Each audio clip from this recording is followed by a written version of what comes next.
you'll probably see a little button pop up that says, please say yes for recording. So welcome to the gardening component of the 2021 first meeting of the Greater Columbus Growing Coalition held in partnership with OSU Extension Franklin County. My name is Tim McDermott. I'm an OSU Extension Agriculture and Natural Resources educator. One of my areas of specialization is local food production. I am a former urban farmer, and I am a community garden going into my 25th year this year at my community garden. I garden at Wallace Community Gardens, which, if you're unfamiliar with it, someday I will have an in-person class and invite all of you friends and neighbors there, but it is an actual Victory Garden remnant. It was established in the 1940s. And I have some video that I'm going to show you.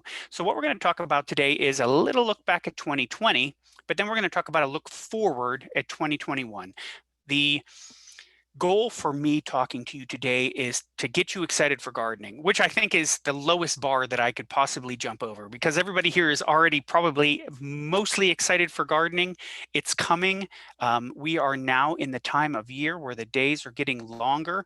And if we didn't have a polar vortex coming next week, I would probably feel even a little bit better about it. But so let's take a look.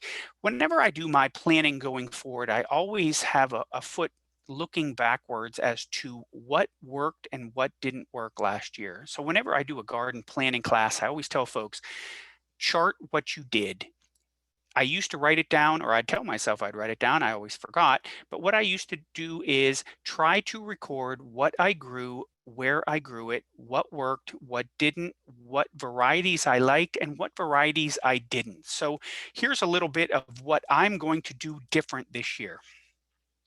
I grew sweet corn last year for the second time in about 20 years, and it worked out fine. I got sweet corn, but honestly, they grow sweet corn at my work. They grow hundreds of acres of it at my work, and I get to harvest as much as I want. So this year, I'm not growing sweet corn. It takes a lot of space. It takes a lot of work. It's worth it for flavor, but I think what I'm going to do this year is the space that I put into sweet corn, anticipating that I might be able to engage with you folks in person. I'm going to try to replicate a class series that I did a few years ago where I planted cover crop demonstration plots. So maybe I can host some folks out there and we can do some cover crop programming. In the middle picture, I have sweet peas. This was the first year in my last 24 years that I did not grow sugar snap peas. And the reason I didn't grow them is because my garden is plagued by nuisance wildlife, and deer are an unbelievable voracious grazer of my food. And what I found is sweet peas are one of the first things that you plant. I'm trying to get them in the ground the minute I can possibly get them in there. And they are a preferred forage food for all wildlife. That's for deer, groundhogs, that's for bunnies, you name it. This is a legume. It is a fast grower early in the season. So when I would plant this, I basically was baiting deer to my plot. And it's very difficult to protect sugar snap peas. They're going to get 6-7 feet tall. This year I'm growing them, but I'm changing what I did based on my data collection and what worked and what didn't work for me last year. So the variety I'm going for this year is Sugar Ann.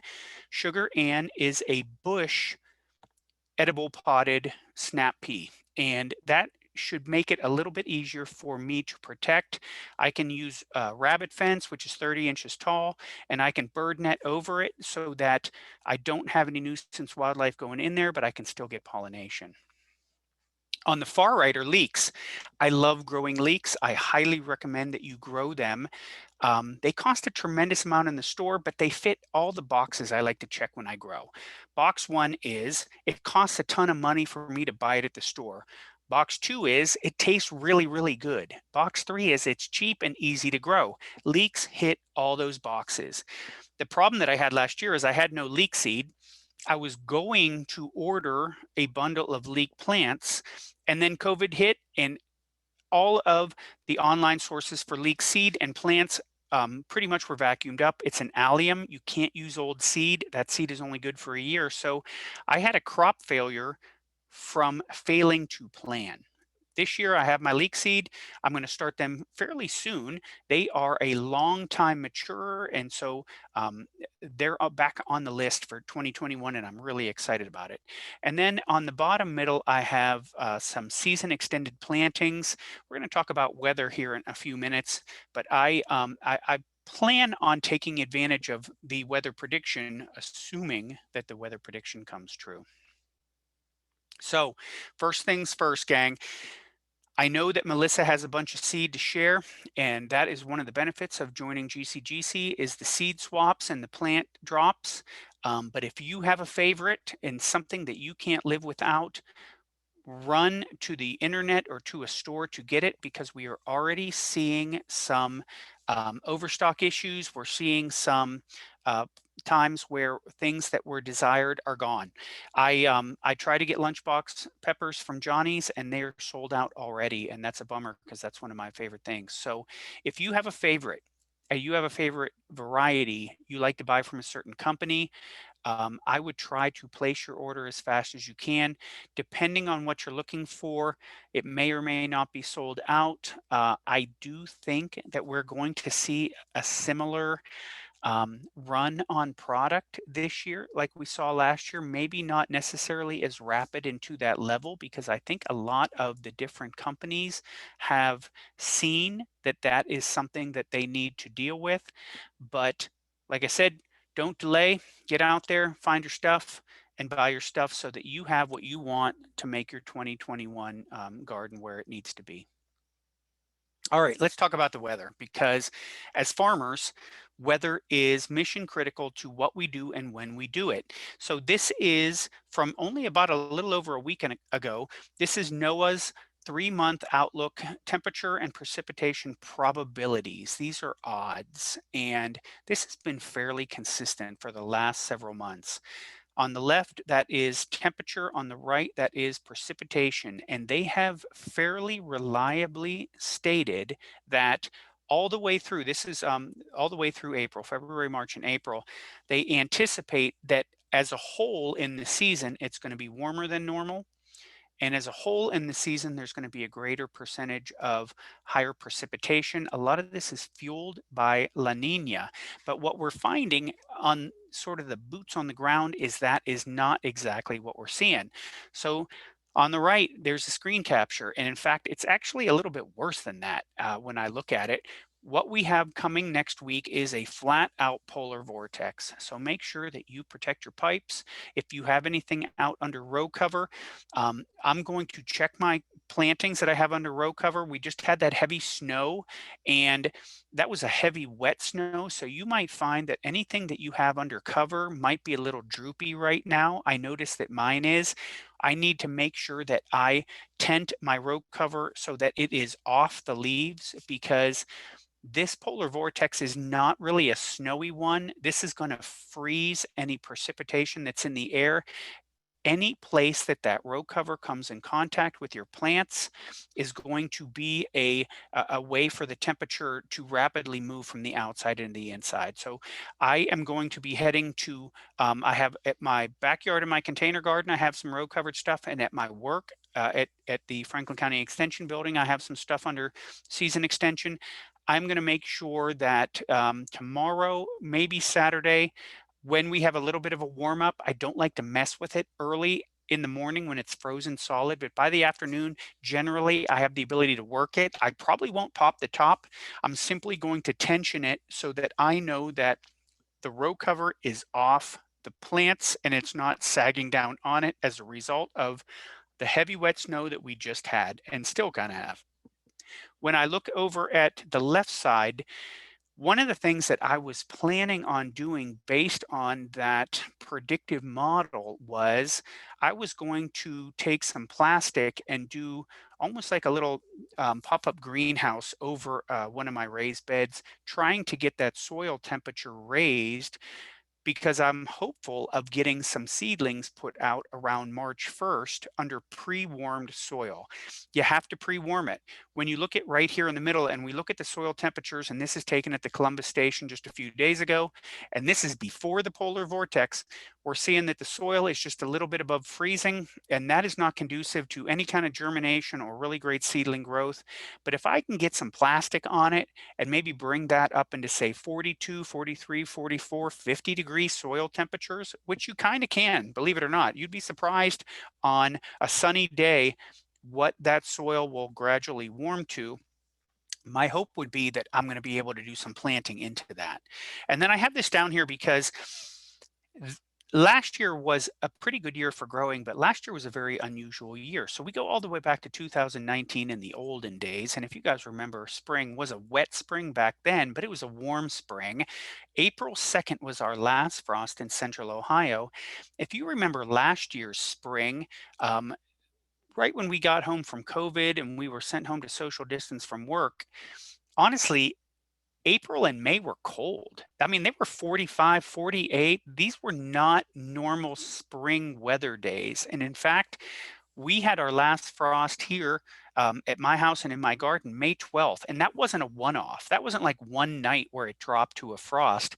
That was several days in a row of cold, almost freezing temperatures.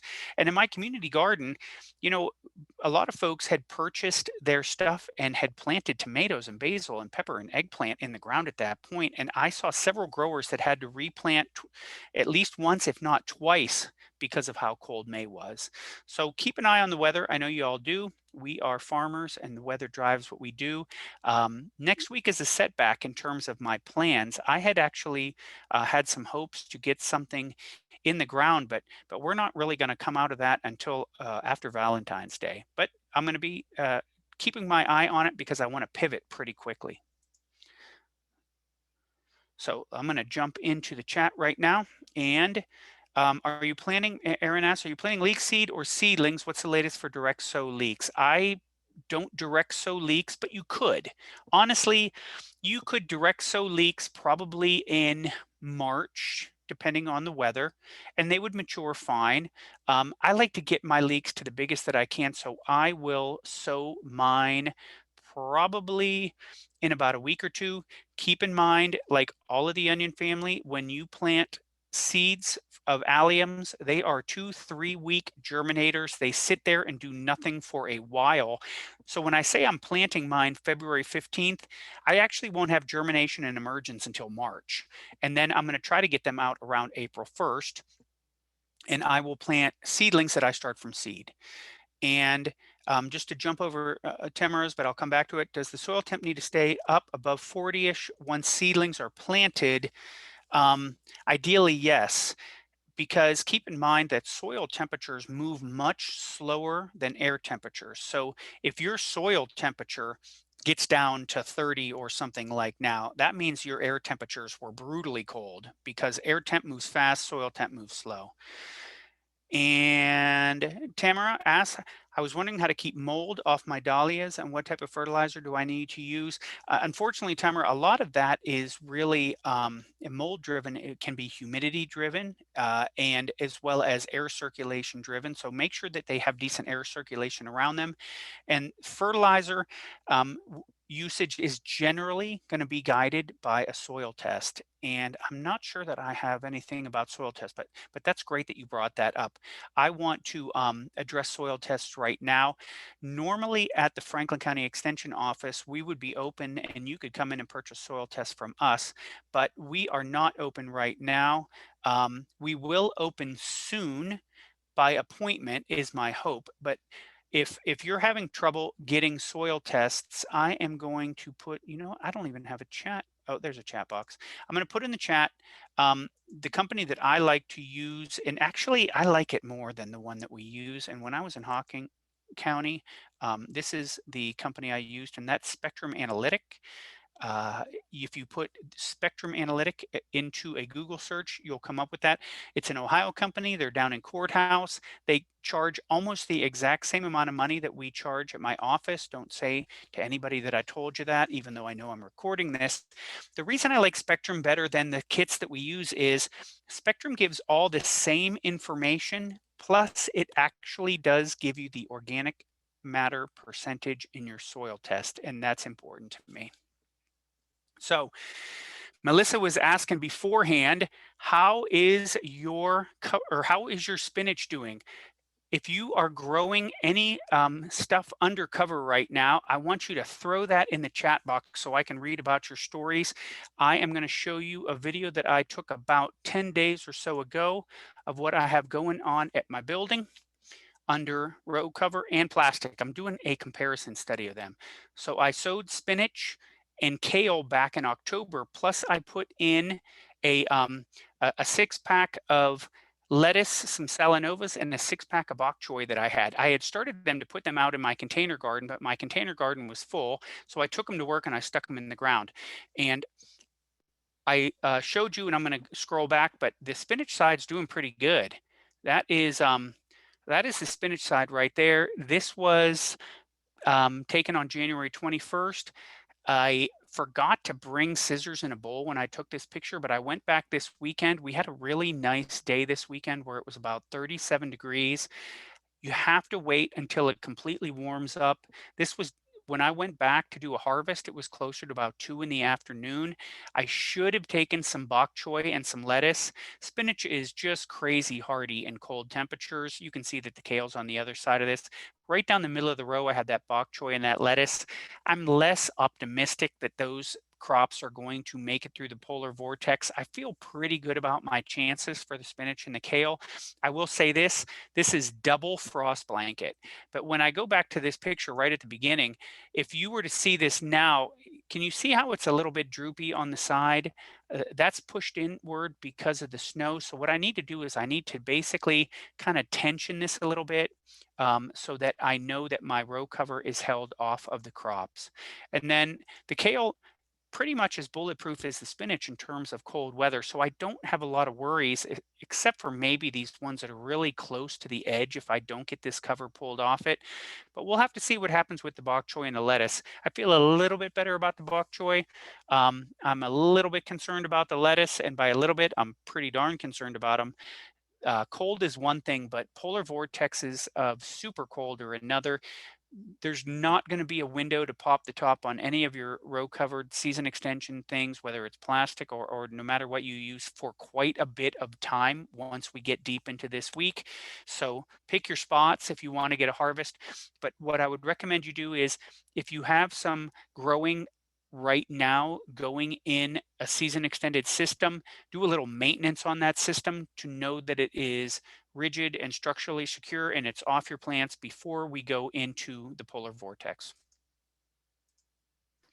So you guys know I'm a big container gardener, and actually I have my container garden right now rocking in the backyard. Here it is. This picture was taken just a few days ago. I have 6 giant containers. These 2 are going to get some early plantings of lettuce that I will start shortly, and I left them open with just a cover of mulch over them to protect from erosive loss. The front 2 have spinach. The back 2, I did garlic in containers. I did 1 container of a hardneck and 1 container of a softneck, mostly for an experiment. I wanted to see how they do.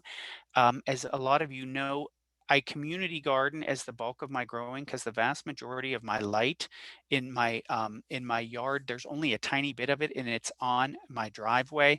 And that's not a horrible thing because I have this really nice microclimate of black asphalt and black containers next to my garage and my house. But if I was able to garden year round in my community garden, that would mean that I could grow garlic year round, but they rototill it down there, and so garlic can't be done. So I'm doing an experiment to see if I can actually get garlic production out of my containers, and I will let you know how that goes. So you saw how big the spinach seedlings were at my work. These are pictures of my spinach that was sown the pretty much exact same time. It's much smaller. The reason is this gets much less light than at my work, which gets full bore south facing sun. This gets about half of what I get there. So this is pretty far behind. Honestly, I'm not really worried. What that means is I'm going to have a space to harvest at my work. And when that is bolting and going to seed, I'll probably get an extra couple of weeks of harvest from my container garden. So it's not a bad deal. The container garden is going to do the bulk of the growing until we get into the community garden, they try to plow around April 1st. And I find by mixing these two different growing systems, that allows me to get my 12-month harvest. So I just finished off a bag of spinach that I grew under row cover, and hopefully you guys are doing the same stuff. So if anybody has cover crops in, um, make your plans on what you're going to do with them now. So this is that same demonstration garden, and I'm basically standing where the row cover is, and I'm looking out at a couple of plots that I have some cover crops in. This is oats and winter radish. These are cover crops that I planted in the fall that are supposed to be winter killed, but our weather was mild up to this point, and they're still alive. They look a little bit unhappy where we have some bronzing from frost. Honestly, I would be surprised if the polar vortex doesn't finish these off, and that's a good thing because I don't want these to be persisting deep into the season. If you have something like a winter rye in, make sure that you're making your plans on management. Winter rye is probably going to make it unscathed through a polar vortex, to be honest, and you're going to have to make sure that you can address that later on. So seed starting indoors. Let's talk about what we can do right now. I will be starting some lettuce this weekend indoors, and probably not a tremendous amount. It's going to go under row cover outside, either in my container garden or at my work.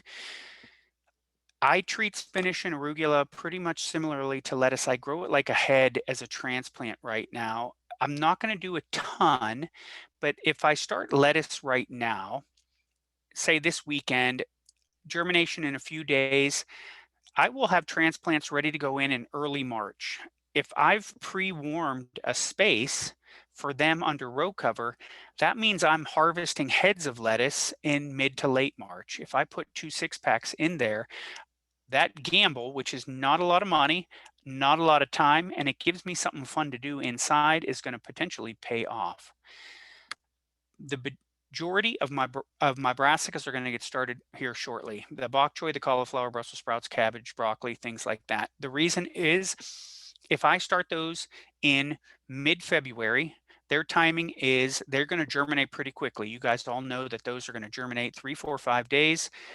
They're going to be transplant size at the end of March, beginning of April.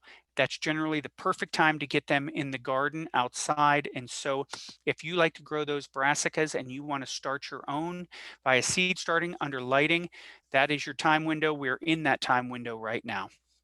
My leeks and my onions, similarly, you can direct seed them, but they take a long time to germinate. So if you waited until like mid-March to seed them, they're not even going to germinate until early April, where I like to put seedlings in late March, early April. They've already been started. I already got a root ball going. They're cold tolerant, and that allows me to space them out very well. I don't have to do any thinning that way. And so I will be starting leeks and onions here really, really soon. From seed under the lights to put them in as transplant. If you want to purchase stuff, remember when you get onions for purchase, they're going to come in generally 2 forms. You're going to have those transplants that basically look like shriveled up green onions, or you're going to have sets, which look like little bulbs. Both of those can work just fine here in Central Ohio, but realize that we do long day onions because we are Northern Hemisphere. So make sure that you pick long day onions or day neutral onions. If you pick an onion like a what's known as a short day onion, something like a Vidalia, they do better in the South, and you're not going to get quite as much production as if you were to pick something that is labeled as a long day onion like a Walla Walla, which is Northern Hemisphere, Walla Walla, Washington. That's going to get into that big globe. So on that note, here is what my garden looks like. I can't wait until they plow it. This is April 1st. And just as a treat for everybody, I kind of want to let you guys take a look at Wallace, get your creative juices flowing, let you look at something green. This was taken on August 20th last year in my garden, a walk down the pathway. It's coming, gang. Only a little bit longer before we're all out in our community gardens and we are harvesting and staring at stuff growing. So this is my last slide. feel free to dump questions in the Q&A. I'm going to go into the Q&A and the chat and answer questions for a little bit. If you don't have any questions, I don't have any more slides to share right now. Have a wonderful rest of your evening, and thank you so much for attending our opening meeting for GCGC. I'm going to let Melissa have a few minutes in order to share her contact information one more time, and any final words as we get to the pathway. That's my garden. On the far side, the caution tape actually I had for a while. The deer ignore it completely. Yes. Well, Tim, thank you so much for this presentation. And I'd like to remind our participants to be sure to go to the Growing Franklin website, OSU Extension Growing Franklin website. Tim has lots and lots of very cool videos. And it looked like you changed the format in there recently, Tim, a little bit, because I now see all the videos from top to bottom, boom, boom, boom, boom, like that. Is that? So what I did recently on Growing Franklin, and I will dump the link in here in a minute, is I had a million different website posts last year of all of the various classes and informative articles that I wrote, but they were in reverse order because they go in as you put them in. So it would have started in fall, recognizing that we're going to have a whole bunch of folks that want to just do like we did in 2020, learn how to grow or maybe scale up their existing production system. I created a website post where I put all of the content from last year in one post, seasonally collated for spring, summer, fall, and winter, in order that when you start the post, you get to start in spring as opposed to starting late at. Well, that's great. It's very helpful to see those. Well, thanks. I'm going to dump that in the chat box right now, the full year in growing, and then I'm going to go into the chat box because I see I have a number of different questions from folks in there. I see someone's asking about container. What do you suggest to make container greenhouse with? I don't know if they meant about the winter sowing or a larger.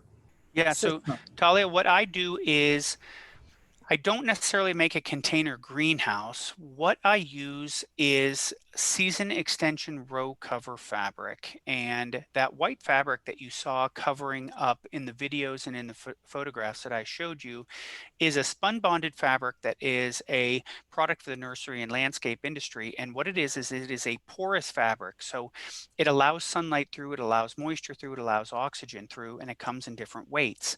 A heavy weight lets less sunlight through, but has more frost protection, where a lightweight lets more sunlight through, but has less frost protection. And so I use that as a season extension fabric, and I pair that with choices of cold weather plantings in order to extend the harvest of those cold weather plantings. And in the case of things like spinach and kale, which are very, very cold hardy, I actually can harvest 12 months out of the year. And Pat writes, should I be concerned about planted garlic? Maybe. Garlic planted last year is going to sprout. Where the worry would be is if we have freeze thaw cycles with garlic, you might have some frost heaving, which would tear the roots. So I have my garlic, you saw under row cover, but I also have some straw on that. And generally, similarly to how we do strawberries, I like to do a light mulch layer over my garlic so that it prevents frost heaving, which might damage the bulbs and the roots that are growing actively right now. So Talia asks, what about lima beans? Lima beans are fabulous to grow. They're pole beans. They get ginormous, enormous. They need support. They can grow 10, 15, 20 feet tall. They're a summer bean. You're best planting them to mid-May or to June. You want the soil to be at least above 60 and closer to 70 degrees for beans to sprout and grow correctly. And then make sure that you have support for those beans because lima beans can grow for days. Thanks, Fran. Thanks, Paula. Cloches, are they worth the price? Susan, I'll be honest, I use row cover instead of cloches because I can get row cover that will cover for a large period, a large surface area for much less price. Plus, Closures are difficult to store, and I don't have a lot of storage space that way. So I saw we had a raised hand. Stick questions in the chat or the Q&A because we cannot unmute you to ask you an active question. Dump them in there. I will go back and forth between both. Okay. We are caught up in the chat. Let me head in the Q&A. Okay. Achi. You had a similar question. This is my second year growing garlic over winter. This winter is snowier and colder. Will my garlic be okay? That same exact advice that I just recently gave would be appropriate here. The protective thing that you want to avoid in garlic is you want to avoid frost heaving where it freezes and thaws and tears the roots. So a mulch layer is going to be protective on garlic until we get warm up and we're past that hard sort of freeze and your garlic is growing actively. And then generally it's pushed through a layer of straw and growing. But if I had a really thick layer or if I had like shredded leaves over it, I would pull that off. So mulch is going to help. I have a little bit of mild worry about garlic, depending on when it's planted. If it had a really great root system, we'll have to see.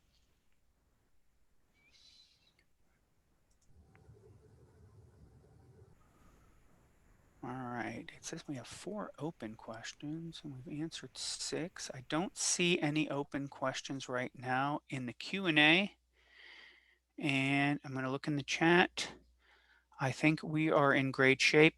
One thing that I want to reiterate that we mentioned earlier is if you're a GC member and you want to have credit for attendance, make sure that even if you dump this in the chat right now, just so that Melissa has a hard copy, send her an email so that she knows that if you were sharing your viewing with one of your friends or neighbors, that you just simply send an email to her so that she can record the several people that I know have multiple people viewing from a single source.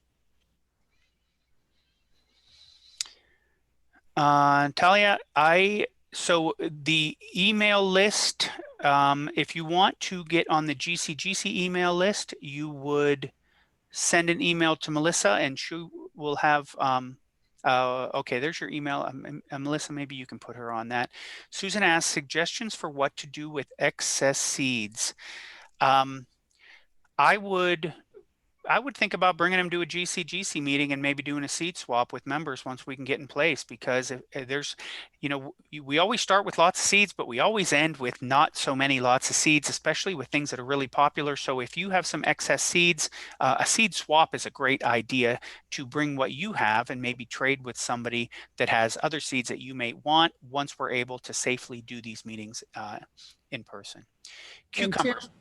Tim, Yes. I'm sorry, we will be having another GCGC seed distribution later in February, probably the 3rd or 4th weekend in February. Outstanding. So people can bring them then.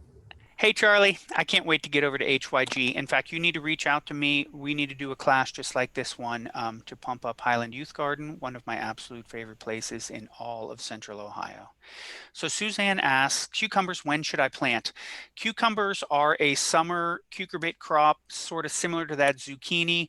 I am generally not planting mine any earlier than mid-May unless I know we're really safely into a warm period.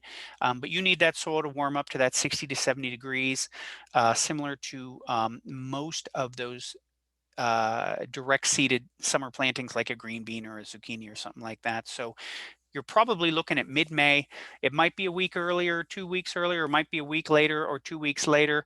In 2019, you were fine in mid-May. In 2020, your plants would have rotted in the ground because the soil was so cold. So we'll keep an eye on that. And honestly, I will be putting different planting times and what to plant now and weather updates in Growing Franklin. So I highly recommend you subscribe to that too, because then you will get updates as I publish them. All right, I'm diving back into the chat. Let's see what we got. Tamara, how do I get credit for joining the Zoom meeting? I will be sharing the registration and attendance data with Melissa so that you have your credit. Diane, hey Diane, good to see you. Old seeds that would not likely germinate are fun to use for making designs, patterns good on homemade greeting cards. That's outstanding. Pat asks, I grew lunchbox peppers last year and saved the seeds. Will they be good to use this year? I'm not sure if lunchbox peppers are hybrided or if they're open pollinated heirloom. And um, I, I think they might be hybrided. If they're hybrided, you might have a mixed bag of what you get. If they're open pollinated, you might be in good shape. I guess, Pat, what I would do is I would try a few. If you got space in your garden, I'd put a few in and see what you get. You might get something super cool. And let me know what you do get, because what I was talking about earlier today, I was emailing with somebody who was going to grow an extra bunch of lunchbox peppers, but when I went to Johnny's to do my order about 3 weeks ago, they were sold out. So I have a few seeds left, but lunchbox peppers are easily one of my favorite things that I grow every year in my garden. They're productive, they are bomb proof, they're delicious, and I don't think I'm going to have as many lunchbox peppers as I want to have this year. So let me know what you get, Pat. Always a cool experiment.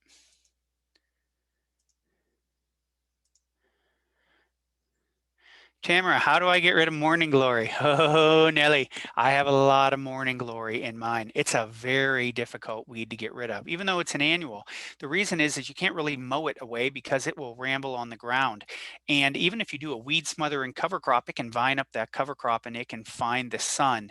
So, I mean, other than using herbicide, and you have to be very careful with herbicide, obviously, I've found that for morning glory, thistle, and bindweed in my garden, which are three of the major disastrous weeds that I have to deal with, that black plasticulture mulch is the way to go. It cannot penetrate through that. But I've had morning glory germinate and grow through a 4-inch layer or even a 6-inch layer of hay when I mulch. It is a tough stuff one. Don't let it go to seed. That's the key. The problem is it makes a really pretty flower that is very, very proliferative and hardy, honestly. It grows through nooks and crannies. It will ramble on the ground. It will grow up things. And so morning glory is in my top 5 favorite evil pests that drive me crazy. What vegetables can be grown under ailanthus trees? Honestly, Jody, almost none. Not that not that necessarily ailanthus is individually toxic, but most vegetables are sun lovers and they need to have maximum sun for good production. And ailanthus is one that can, like any other tree, it's going to shade, plus the canopy of trees is pretty much analogous to the root zone of trees, and trees are voracious scavengers of fertility and water. So I try to avoid planting any plants underneath trees. If you have only that space, I would consider a container, which would keep the tree roots from going up into your planting. I've put raised beds that I thought were nowhere near a tree canopy. And because I had really nice soil that I was fertilizing, those tree roots would fill the raised bed up, because that's easily accessed soil with fertility, water, and good tilth.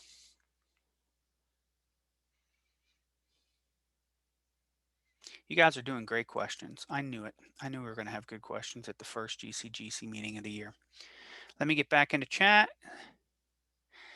Oh, chickweed. Okay. Nice. Yes. Patty asks, will the information in this chat room be available after tonight? I am recording this and I will post this on Growing Franklin. And so this, the gardening portion will be available for you guys to rewatch as you need. Talia asks, orange green peppers that I dried from seed during the summer, when is appropriate to plant? Talia, I generally start my pepper and tomato seedlings from seed indoors under my lights, second or third week of March, targeting planting late May.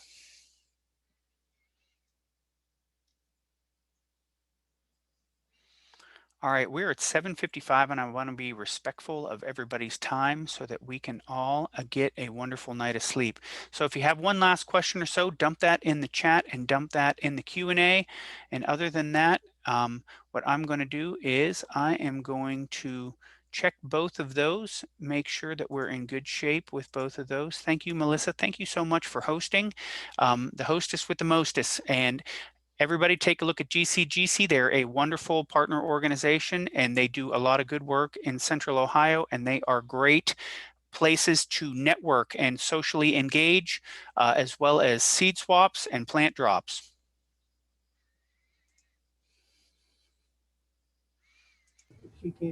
Thanks so